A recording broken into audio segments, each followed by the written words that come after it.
Latitude Media, covering the new frontiers of the energy transition. I'm Shayle Kann, and this is Catalyst. You might slow down a job. You might change the resource allocation of how many chips, for example, are instantaneously being used for a job. You might also go all the way down to the underlying silicon, and you might change what we call the clock frequency of the chip to change the rate at which computations happen. Coming up, what does it actually look like to make a data center flexible?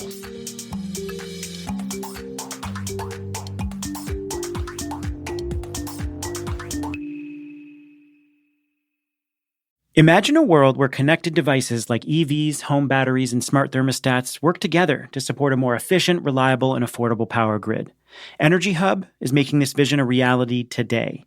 With Energy Hub's Edge DERMS platform, utilities can create virtual power plants through customer-centric flexibility programs, making it easy to manage distributed resources and balance the grid.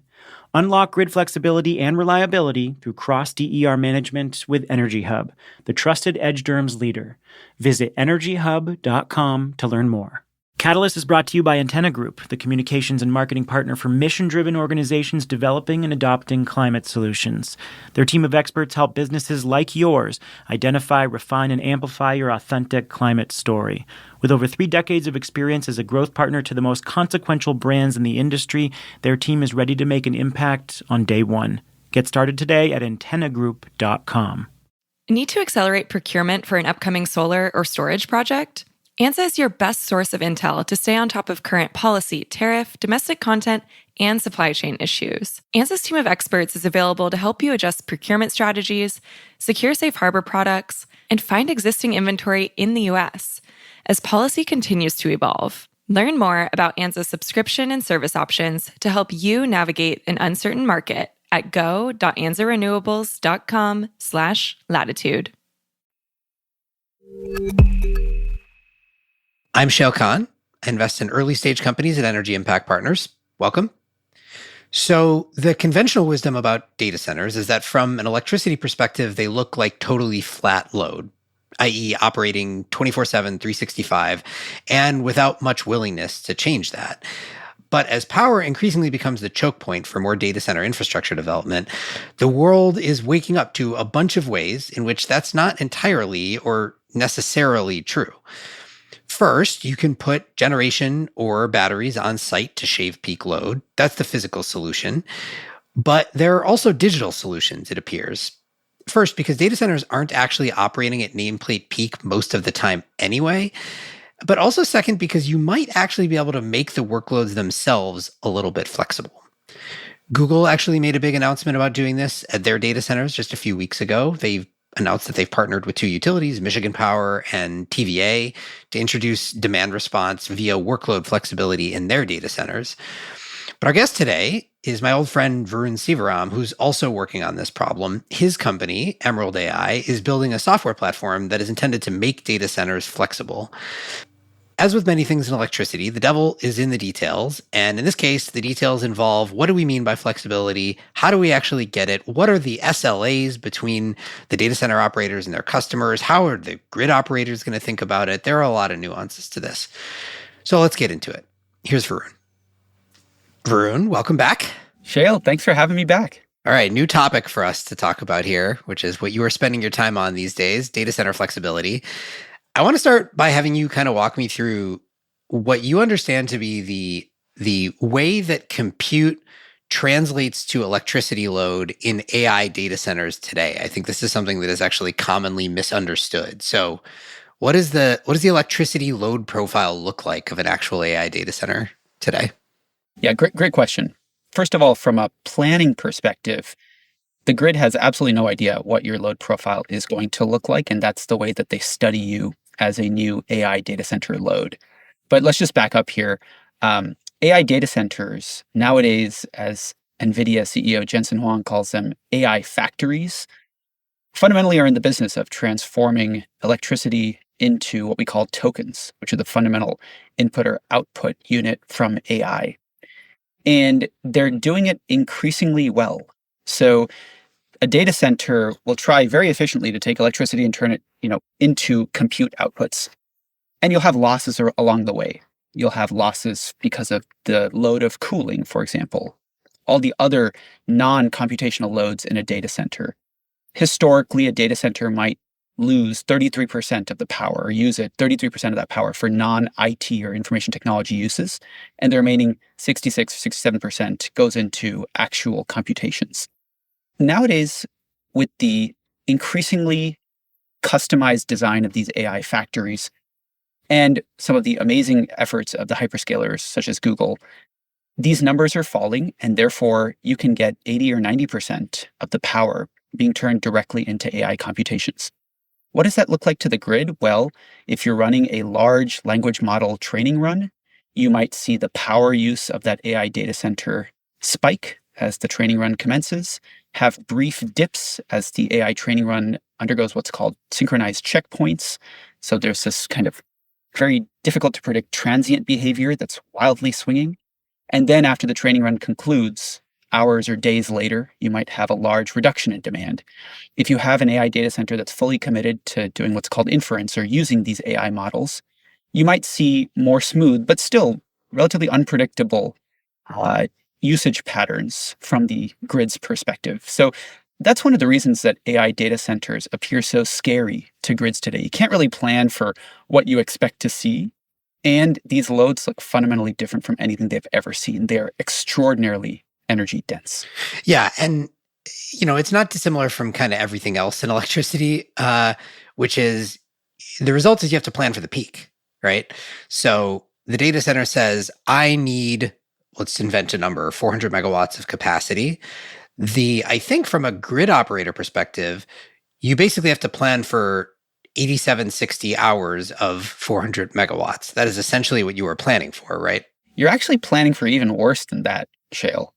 You're right. Over 8760 hours, which is one single year, you want to predict or plan for a worst case scenario where the data center, let's say, as you suggested, it's a 400 megawatt data center, that 400 megawatts shows up at the absolute worst time of the year.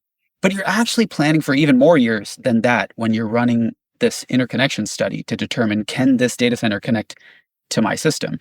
You're saying in the next 7 or 10 years, in an absolute worst case scenario, so not just 8760, but 8760 times 10, 87,600 hours, when a transmission line goes down somewhere and it's a record hot day and air conditioning demand is super high, on that particular day, will my 400 megawatt data center request its full 400 megawatts and overload a circuit? And if so, can't connect it today, have to upgrade the system before we do that. So that's how data centers are studied today. Okay. But that is a different question. That's sort of, you said it right. That is how data centers are studied today. There is a separate question of how are they operated, generally speaking, which does not align perfectly with how they are studied. In other words, it is not always true that they are operating at full 400 megawatt capacity if it's a 400 megawatt rated data center. So what do we know about the actual operational profile from an electricity perspective, assuming you're doing nothing clever like the things we're about to start talking about? And let me say, Shayle, before you do anything clever, I actually don't think it's irresponsible or analytically incorrect for the grid to study these data centers in that extremely risk-averse way that I just described. Because you're right, Shayle, data centers do take sometimes years to ramp up their capacity. They'll proceed in phases as you build out the buildings, fill the data halls with the equipment, and begin to actually run the workloads that you'd like to run. And there may also be quite a bit of buffer that you leave on top. But you may only, even if you're running an intensive training run, you may only be utilizing this data hall 75%, let's say. And so it may very well be the case that that 400 megawatt data center in the foreseeable future does not hit 400 megawatts. And yet, I don't think it's incorrect for system operators to plan for a hyperscaler who comes to town and says, I want a 400 megawatt data center, to actually use that full entitlement once it's granted. And there are certainly examples of data centers running absolutely full tilt, large data centers running full tilt, to the point where, unless, Shayle, as you mentioned, you do one of these clever things to intelligently control the consumption when the grid needs you to, the grid has absolutely, it's correct and justified to assume that you may use your consumption at the absolute worst time in full. Yeah, I mean, my understanding of kind of basic state of affairs is right. So the grid says, okay, I'm going to plan for worst case scenario as I need to do to deliver reliable service. And so I'm going to assume you need 400 megawatts all the time for 10 years. Meanwhile, the data center actually operates differently from that. And data center load profiles, AI load profiles, as I understand it, I mean, particularly for training, but in inference as well, at least in the current iteration of inference, they're surprisingly spiky. So loads can go up and down quite a lot. So maybe you're pulling 400 megawatts some of the time. Maybe you're pulling 200 megawatts some of the time. It's kind of a weird load profile. But to the grid operator, it's unpredictable, which is, I guess, the key point here, which is if you don't know when that load is going to spike or not spike, then again, all you can do is operate as if it is 8760 400 megawatts of load. And so that's what people are starting to wake up to is like, wait a second, like there is this mismatch here. Clearly there is headroom because the data center does not need to operate all the time at full capacity. But taking advantage of that requires doing some things differently because otherwise the grid operators can't do anything different. Their hands are tied basically. Yeah, precisely. I think that's really well said. And if I can just take one more moment to set the table here. Shayle, earlier you said, hey, look, this isn't dissimilar to what we see from other loads. And I think, I don't probably disagree with you fundamentally, but I do think there are some very peculiar things about AI that are truly dissimilar. One is the extraordinary rate of growth. The power demand from data centers has more than doubled every year for the last several years, and that trend shows no sign of abating. A lot of people talk about data center efficiency and the increasing efficiency of the new generations of GPUs, these graphics processing units. NVIDIA's Blackwell is much more efficient than Hopper, which is much more efficient than the previous generation, A100s, et cetera. But that efficiency gain is currently being eaten up by the tremendous growth in computing demand. So even as power demand is more than doubling every year, the reason it's more than doubling is because compute demand is more than quadrupling every year, a 4x increase every year. And the second thing that's truly dissimilar is what I mentioned earlier, the power density. AI's power density is increasing by orders of magnitude, which I don't think any other electricity application has seen in this short span of time, where we went from 5 kilowatt racks. A rack is, a set of servers and stacked in a single cabinet. That rack might have used 5 kilowatts just a few years ago. Today, I just was in a data center in Silicon Valley, seeing a brand new deployment of NVIDIA GB200s, the Blackwell generation. The rack is 132 kilowatts. It's liquid cooled, and we're headed toward 1 megawatt rack. So think of that. That's 2 orders of magnitude increase in density. These massive data centers occupy a tiny footprint and look like small cities. So both of these trends, the exponential increase in power demand and the shrinking footprint of massive power demand, are stressing grids out in ways we haven't seen before. Okay, so last question on the current state of affairs before we talk about the clever stuff. I mentioned this, but I'm curious whether you have visibility into actually what it looks like, which is there a meaningful distinction in terms of the current operating profile of AI data centers for a training data center versus an inference data center? Do they look different from a load profile perspective? Oh, absolutely. These loads do look different, right? Training loads have a very characteristic profile, and inference workloads have a different characteristic profile. And we talked a little bit about this earlier. A training run looks like, you ramp it up. It can ramp up by tens or hundreds of megawatts. It will kind of randomly, you'll have dips in the power as checkpoints happen. It'll ramp all the way back down when the synchronized GPUs stop with the end of the training run. Inference, depending on the set of use cases and the diversity of the applications, can look much more smoothed out. It might, in some cases, look more like what you've seen traditional cloud computing. Like you've seen, for example, a Meta data center might have a load profile that looks like people open their phones in the morning and go to Instagram, and so you see a spike. Similarly, today, people open their phones and go to ChatGPT. And so that's a more familiar load profile. But nevertheless, like you can certainly impute a different kind of workload type from the power signature today. It's one of the things, by the way, that we at Emerald AI have been training an AI model to do. However, an important distinction here is that a data center will not do a single thing for its lifetime, right? A massive data center, for example, may initially be configured and specified to train a large language model, and then you'll finish training the large language model, and then you'll do other things with those GPUs. Those same NVIDIA GPUs can then be used for smaller research training workloads. They can be used for inference and fine-tuning large models for specific applications. A single data center may be used for one model, and then it's separated out into multiple different types of workloads. So I wouldn't count on any given data center having the same load profile for its lifetime or even more than a year. Which presumably complicates things even a little bit further from the electricity perspective. All right, so let's talk about the clever stuff then, or at least start to talk about the clever stuff.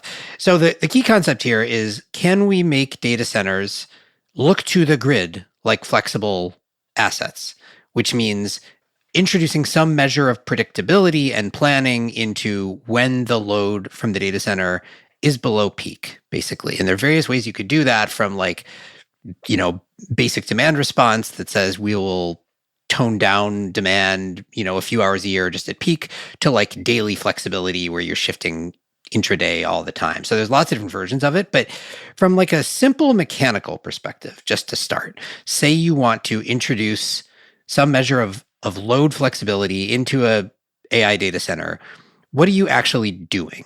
So you can achieve flexibility through multiple routes. You can, of course, achieve flexibility through what I'll call the physical infrastructure route. If you have a lot of backup generation, you might fire up the backup generation. Often you're not allowed to, because your diesel generator will violate its air permit if you use it regularly. And so what we at Emerald AI, the company I founded to solve this problem of data center flexibility, what we do at Emerald AI is computational workload orchestration. We want to attack the beating heart of AI's energy demand, which, as I mentioned, increasingly is just the computers, as AI factories become much more efficient and honed at converting electricity into tokens. And to do that, to achieve that on-demand flexibility, you take advantage of some of the inherent or latent flexibility that the different AI workloads have. You might, for example, orchestrate a workload that is flexible in time, one that can be slowed down or paused for a certain amount of time. Something, for example, that looks like a fine-tuning operation that doesn't need to terminate immediately on time if what you're doing is taking a large language model and tuning it to a particular enterprise application that enterprise might not mind if that model is paused for a minute or an hour. And in other cases, you may be taking a model or an AI use case that has flexibility spatially. You might move it from one location to another to save power in one particular data center location while keeping that application running as you move it to a different location. So there are a lot of different ways within this broad framework of achieving spatio-temporal flexibility. And what Emerald AI takes advantage of is there is inherent workload flexibility in the use cases of AI today. Catalyst is brought to you by Energy Hub. Energy Hub helps utilities build next-generation virtual power plants that unlock reliable flexibility at every level of the grid. The Energy Hub platform takes the guesswork out of balancing energy supply and demand. It uses machine learning to control customer-owned distributed energy resources like EVs, home batteries, and smart thermostats to precisely shape load profiles for grid flexibility and reliability. As the industry leader, Energy Hub helps more than 80 utilities manage 1.7 million devices, more than any other edge DERMS on the market. Click the link in the show notes to learn more, or go to energyhub.com. Catalyst is brought to you by Antenna Group, the OGs of PR and marketing for climate tech. Is your brand a leader or challenger? Are you looking to win the hearts and minds of customers, partners, or investors? If you're a startup, investor, enterprise, or innovation ecosystem that's helping drive climate's age of adoption, Antenna Group is ready to power your impact. Visit antennagroup.com to learn more. Do you have questions about how potential policy changes or tariff adjustments could impact development and procurement plans? ANSA can help companies move fast, stay informed, and make better procurement decisions. With in-depth supplier relationships and 20-plus years of industry experience, ANSA's team can help buyers rapidly execute procurement strategies that hedge against trade and policy risk. ANSA offers the industry's most comprehensive platform for supplier, product, pricing, and availability data, plus several gigawatts of U.S. inventory ready for purchase. Whether you are looking to evaluate risk exposure, move quickly on inventory, or simply gain better visibility into market options, ANSA is here to help. Learn more at go.ansarenewables.com/latitude. Maybe let's walk through that in a little bit more detail. So let's focus on the temporal component, right? Spatial component, if you have multiple data centers, you shift load from one place to another. Google's actually been talking about doing that for years for the purpose of lower carbon, right? Like they've been saying one of our ways we're going to reduce the carbon intensity of our computation is by shifting location to location.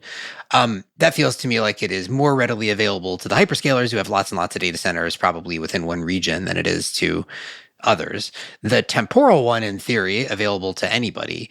So what does it look like? So you have some workload that the data center is supposed to undertake. Is it as simple as saying, we delay this workload by a few hours, or presumably there's more to it than that? It absolutely can be as simple. And let me first give credit where credit's due. You mentioned Google. Google also, by the way, has exploited temporal flexibility. There was a paper, a post they put out a couple of years ago. A friend of mine, Varun wrote it about moving video indexing operations to nighttime in order to reduce load during periods, as you mentioned, Shayle, when that computation would be not renewables intensive, or would be carbon intensive.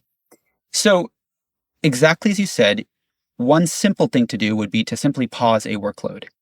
However, that's not going to work for all workloads. And the reason this is tricky and sophisticated is because there are many things you could do, many different requirements that users are going to have for you, and you want to precisely meet a grid target. And you want to make sure that your performance is not sort of approximate, but that you can guarantee to the grid that if they need you to achieve a particular demand reduction, you can certainly do that while respecting the constraints that the users of the AI compute put on you.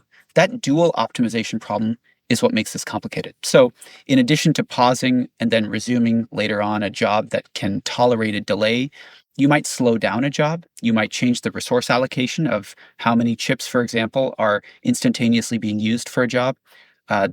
Some instances of this are known as auto-scaling, where you scale up and down the resource allocation for particular kinds of queries. You might also go all the way down to the underlying silicon, for example, NVIDIA chips, and you might change what we call the clock frequency of the chip to change the rate at which computations happen. And so depending on the workload type, a customer may be comfortable with that workload being slowed a little bit, slowed a lot. And there are some other technical limitations as well. And I'll stop talking in a moment about the complexities because they're fractally complex. But I'll mention, for example, that different workload types can tolerate different amounts of clock frequency changes or power caps. And so you need to know something about these workloads in order to determine, hey, what's the best set of operations that I can do to preserve what the user wants, which is great performance for their AI workload, whether it's training a model, fine-tuning a model, et cetera, and precisely what the grid needs, which is not a megawatt more than this limit that we promised to achieve for them. And that is a non-trivial problem that's far harder than just, I'll just pause a bunch of jobs. Yeah, that differentiation amongst types of workloads, I think is sort of important here, because if you think just historically pre-AI wave, right, there was already the same problem of like lots of data centers, way, way fewer, but lots of data centers that needed what looked to the grid like 24/7 load, et cetera, et cetera. And the explanation you would always get as to why those loads couldn't or wouldn't be flexible was, well, these are mostly hyperscaler data centers, and the hyperscalers are making a commitment to their customers, the ones on whose behalf they're doing this work, that they will deliver with low latency or whatever it is. And so, it's just not worth it to them to try to shift this stuff around. They just want to deliver as quickly as they possibly can. So I can imagine there being cases here where that's going to be true too. Certain inference workloads in particular, I can imagine like there isn't really flexibility, but then others maybe like training a model, certainly not as time sensitive. So how do you think about like the workloads and types of compute for which this is especially well suited? Well, first of all, necessity is the mother of invention or changing your business model. And this is one of those cases, Shayle, where, look, we've got 50 to 100 gigawatts of latent AI demand in the pipeline. It's just not going to get built unless you have this capability of flexibility. Tyler Norris's viral paper, he is an advisor to Emerald AI, I should note. Tyler Norris's viral paper said, hey, there's 100 gigawatts of spare capacity lying around on grids if we can just make data centers modestly flexible, up to 200 hours a year. They're able to reduce consumption by around 25% for around 2 hours on average per event. And so if it weren't the case that there was this extraordinary demand for energy, severe limitations, and kind of this golden ticket to get it, I don't think we would be changing business as usual, which is the last 2 decades of SLAs or service level agreements is, Shayle, as you said, you simply get 24/7 uptime agreements on your power. Given the necessity now, I think there's a range of AI customers, and we've talked to hundreds, who are willing to tolerate small levels of changed power availability Today there are different kinds of ways that you can reserve compute capacity. You can have a guaranteed instance where you get that 99.99999% uptime guarantee. You can also have a spot instance where you can basically just get kicked out anytime or preempted. What Emerald AI's spatiotemporal flexibility technology offers is an almost firm guarantee. It's a guarantee that, look, 99% of the time, you're going to be left alone. But every so often, up to that 100 hours or 200 hours, there might be a mild power cap in which Emerald Conductor is going to gracefully orchestrate your workloads, and you might have to face a power cap. And based on what kind of workloads you're running, we're going to make sure to protect the performance and tolerate delays only where you're willing to tolerate them. So that implies then that sort of answers one of my implicit questions from earlier. So you're focused on the 100, 200 hours a year. So this is a demand response type application. It's not like a daily load shifting thing. This is like in periods of extreme grid stress, we'll dial down your power consumption a little bit. To be clear, I think that's where we enter. It's the most pressing need of the hour, no pun intended, today. But I think that the same toolkit that harnesses spatiotemporal flexibility that allows you to, for those 100 or 200 hours, provide this demand response is also the same capability set that would allow data centers to flex on a weekly or even daily basis one day, again, if the prices are right, if the incentives are well calibrated. And I think, Shayle, you and I both believe in a grid that is fundamentally abundant, cheap, affordable, and that's going to require a lot of both dispatchable but also intermittent and not dispatchable energy. And I personally view data centers as a potential holy grail, if not the silver bullet, to enable a generation mix like that, one that's far more clean and one that's far more intermittent. So down the road, you can imagine that data centers, which today are about 4% of American energy consumption, AI data centers are about 5 gigawatts of load, grow to 12% by the end of the decade. AI data centers could be anywhere up to 50 or even more gigawatts, to 25% of American load by 2035 and beyond. They suddenly become by far the biggest user of electricity in this country. And if they have this flexibility toolkit, they can be doing all of these operations, the up to 100 hours demand response, potentially daily shifting. That's what a truly co-optimized AI infrastructure and electricity grid infrastructure massive system would look like. And I think step one is solving this 100 to 200 hour problem and just getting data centers onto the grid and getting grids comfortable that they can perform when called upon. So I think the big question then here is like, how much flexibility can you actually offer? And it's going to vary, I understand, but I don't think anybody's proposing the 400 megawatt nominal data center turns to 0 megawatts, 200 hours out of the year, right? Because you still have HVAC load and all that kind of stuff. And my presumption is you also don't want to, I mean, you mentioned this, right? Some of the techniques that you want to employ are things like slowing down the clock speed of a GPU. That doesn't dial the load down to 0. It just dials it down some. So what do we know about how much flexibility, how much demand response capacity is realistically latent within, say, a 400 megawatt data center? We set out to demonstrate one example of this in Phoenix, Arizona earlier this summer. And we published the results along with NVIDIA and the Electric Power Research Institute, our partners' Salt River project, at an Oracle data center. And we said, look, let's take a large cluster of GPUs and let's see what we can get. Can we achieve a 25% demand reduction, which the Tyler Norris Duke paper suggested would be a kind of minimum threshold to achieve this massive amount of headroom? So 25% reduction, sustain it for what the Arizona grid needed, which was a 3-hour demand reduction, and do so with representative AI workloads. And so we worked with our partner, Jonathan Frankel, the chief AI scientist of Databricks, who specified for us, look, this is what a representative set of workloads could look like. It was surprising to me, by the way, to hear that he anticipated that just 10% of the workloads on a representative Databricks cluster were non-preemptible. In other words, they absolutely could not be paused or delayed in any way. That gives us a lot of flexibility to work with. And so we worked with him to develop 4 kind of representative ensembles of workloads of varying levels of flexibility, some which could be just delayed by a little bit or slowed down a little bit, and some which could be delayed a little more. using those representative workloads, we've published a preprint of our academic paper on the archive showing that a 25% reduction is definitely feasible. We even have one of our runs which showed a 40% reduction, still met all of the performance requirements for this representative set of users and AI workloads. So there is, I think, a lot of inherent flexibility in the system. And then, Shayle, you can think about layering on other interventions. You can get computational load flexibility alongside, let's say, some limited deployment of batteries. And together, you can get much of the data center's consumption to go offline for a small amount of time.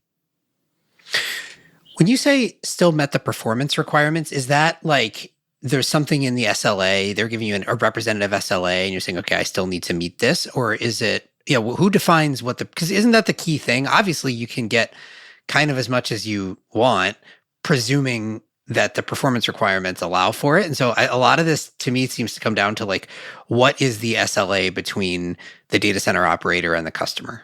You're nailing it. This is the key central question going forward is, can we define a new kind of SLA that looks almost like the previous kind of SLA, but has, again, less than 1% of the time, the chance that your workloads might get power capped in the most graceful way possible. And again, in talking with hundreds of AI companies, our conclusion is this is definitely doable. It is definitely possible for us to find a large set of customers who are willing to tolerate this kind of disruption, especially because, first, AI customers today struggle to get access to compute. You hear OpenAI's Sam Altman talking often about how GPU capacity is a limiting constraint on the expansion of OpenAI's GPT-5 model, for example. And others say, hey, the costs of compute, because of the scarcity of compute, are really the limiting factor for popularizing and democratizing AI. And even for applications that are extremely time or latency sensitive. I recently talked to the CEO of a company that makes a very real-time interactive world model. You can step into this world and the data center needs to be quite close to you in order for you to have a good experience at 30 frames per second. Even they can tolerate geo-shifting a workload less than 1% of the year, geo-shifting some of the workloads within a 500-mile radius, because it's only going to incur less than a 50 millisecond latency penalty. That's acceptable if what that leads to is a much larger set of GPU deployments and therefore better access to compute and maybe even cheaper access to compute. So I think, yes, Shayle, the central question is, can there be a new PowerFlex SLA that's slightly different from today's SLAs? And I think the answer is probably yes. All right. So final question for you then. The holy grail here is if you and others can convince the grid operators, you mentioned this before, right? That they can rely upon this type of flexibility, as you said, perhaps in combination with physical flexibility assets as well, such that they know there's a data center that has nominal 400 megawatt capacity, but actually we're going to interconnect it at 300 megawatts or whatever it is. What do you think it's going to take to get that level of comfort from the grid operators? It's been a long road to get like traditional demand response there, and this is like a whole other level of complexity. Now, as you said, necessity is the mother of invention, but what's your sense of like, what are you going to have to prove to get grid operators to trust it? That's a really great question. To answer it, I recently was invited to speak at the Electric Power Research Institute's summer seminar. There are 100 utility and grid operator CEOs in the audience. And I asked all of them for the same thing. I said, please participate alongside the AI companies in an escalating series of demonstrations approaching commercial scale. And we at Emerald AI plan to hit commercial scale early next year.